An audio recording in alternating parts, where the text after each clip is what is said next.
ايه المصاريف دي؟ لا بجد ايه المصاريف بتاعت المدارس دي؟ انا زمان ابويا كان بيدفع لي مصاريف كلية الهندسة 40 جنيه في السنة، انا بدفع لابني مصاريف المدرسة 40 جنيه في الثانية. بتعلموهم ايه؟ بتعلموهم ايه؟ انا نفسي افهم ايه اللي ممكن يبرر ان يدفع كل الفلوس دي. الحاجة الوحيدة اللي اتخيل ممكن تبرر انه يكونوا بيعلموا لهم قمار. هيجي في يوم بقى ويفاجئني، هيحط لي اوفر على البيت مثلا ولا حاجه، اللي هو بابا انت خلاص كده تمام يلا روح لف العالم وانا هنا هقعد الف حاجات. وبعدين بقى تخلص بقى من مصاريف المدرسه، تدخل على اليونيفورم، بولو شيرت مع بنطلون سليم بتانية من تحت، بوت جلد وكاب، بعته يركب خيل.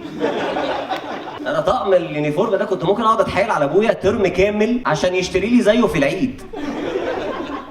وتخلص من اليونيفورم والمصاريف، تدخل بقى على اتوبيس المدرسه، ادوات المدرسه، شنطه المدرسه اللي بتتجر ترولي كده بعجل عشان يعني الاولاد ما يتعبوش وهم شايلينها على ظهرهم فاضيه مفيهاش حاجه، جوه في بس ايباد. هم دلوقتي كل حاجه بالايباد، ايباد بالتاتش سكرين، تاتش سكرين. انا الحاجه الوحيده اللي كانت تاتش في المذاكره بتاعتي كان وشي وهو بيترزع كده بالاقلام.